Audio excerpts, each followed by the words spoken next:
Assalamualaikum warahmatullahi wabarakatuh. Apa kabar semua anak-anak? Sekarang kita lanjut pelajaran kita.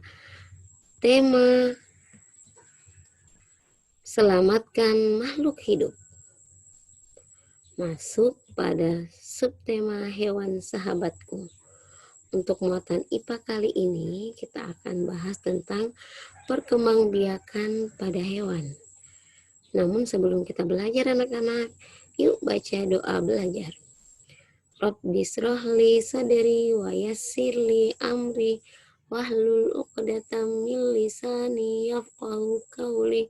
Rabbi zidni ilman warzuqni fahman. Oke, kita lanjut. Perkembangbiakan pada hewan.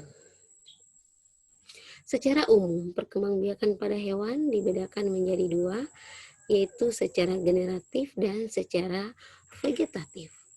Perkembangbiakan secara generatif pada hewan yaitu perkembangbiakan yang terjadi melalui proses kawin yang didahului dengan proses pembuahan. Anak-anak tahu apa itu pembuahan? Pembuahan itu terjadi jika sel kelamin jantan atau sperma dan sel kelamin betina atau sel telur atau ovum bersatu. Hasil pembuahan disebut zigot. Zigot ini akan tumbuh menjadi embrio atau janin yang nantinya akan tumbuh dan berkembang menjadi individu baru. Kita lihat proses pembuahan pada hewan. Proses pembuahan ada yang dikenal dengan pembuahan internal dan ada pembuahan eksternal. Pembuahan internal adalah pembuahan yang terjadi di dalam tubuh hewan. Contoh yang terjadi pada hewan unggas seperti ayam, itik, pada hewan reptil seperti ular, kadal, dan pada hewan mamalia, contoh yang berkembang pembuahan internal adalah kambing, sapi, paus. Sedangkan pembuahan eksternal adalah pembuahan yang terjadi di luar tubuh hewan. Contohnya yang terjadi pada ikan dan katak.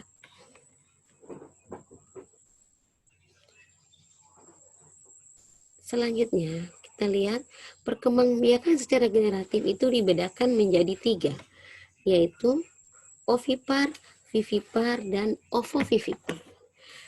Anak-anak sudah belajar kan sebelumnya di kelas 4 tentang ovipar? Ovipar adalah perkembangbiakan hewan dengan cara bertelur, yaitu telur diletakkan di luar tubuh induk betina. Dengan demikian, pertumbuhan dan perkembangan embrio terjadi di luar tubuh induknya. Pada ovipar, embrio dibungkus dan dilindungi oleh cangkang. Di dalam telur juga terdapat kuning telur sebagai cadangan makanan bagi embrio. Setelah embrio tumbuh sempurna, telur akan pecah dan keluarlah individu baru. Itulah yang disebut dengan proses menetas.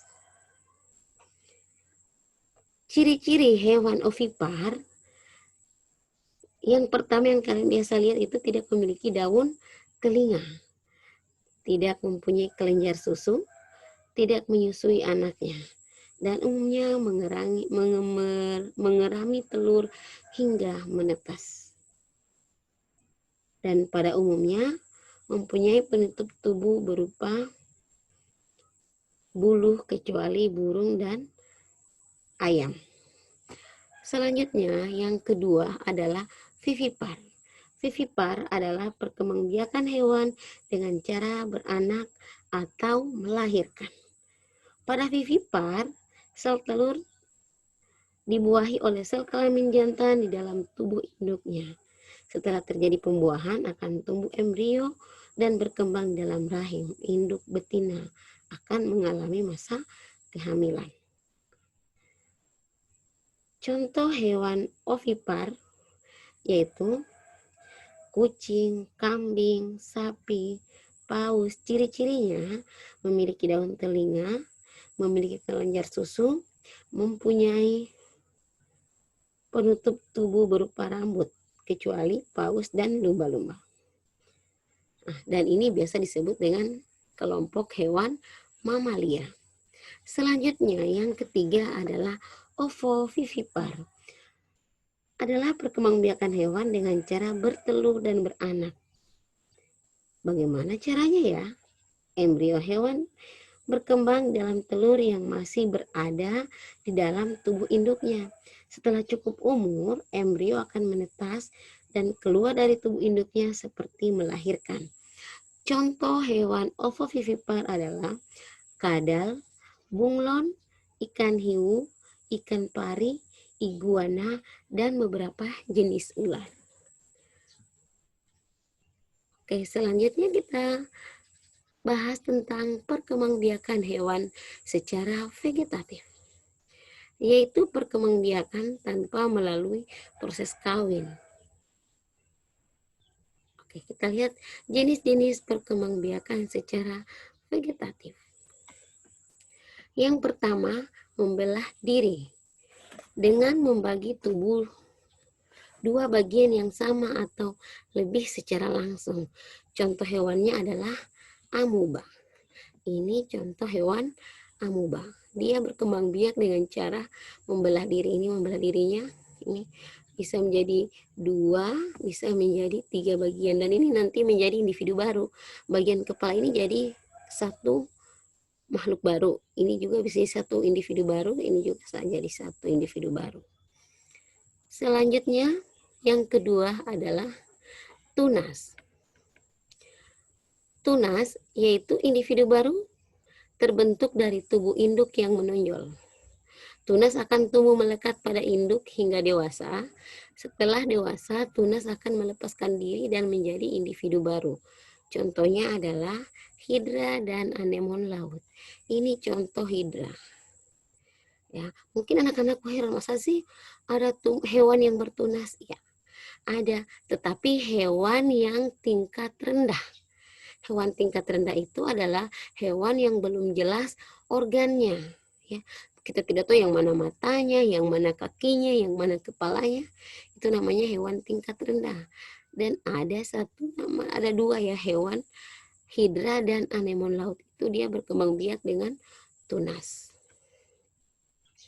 Selanjutnya, yang ketiga adalah fragmentasi. Fragmentasi adalah cara perkembangbiakan hewan dengan cara memotong bagian tubuhnya. Contohnya adalah planaria. Ini contoh planaria. Apapun yang dia potong bagian kepala juga tetap akan menjadi satu individu baru.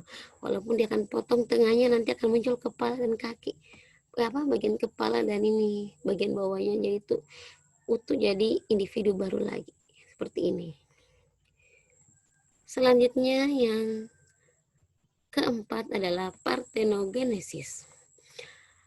Partenogenesis adalah induk betina menghasilkan sel telur yang berkembang menjadi embrio tanpa proses pembuahan oleh sel kelamin jantan. Contohnya itu lebah, tawon, semut, kutu daun, kutu air, dan komodo. Oke, itulah anak-anak materi kita tentang perkembangbiakan pada hewan. Ya, untuk tugasnya adalah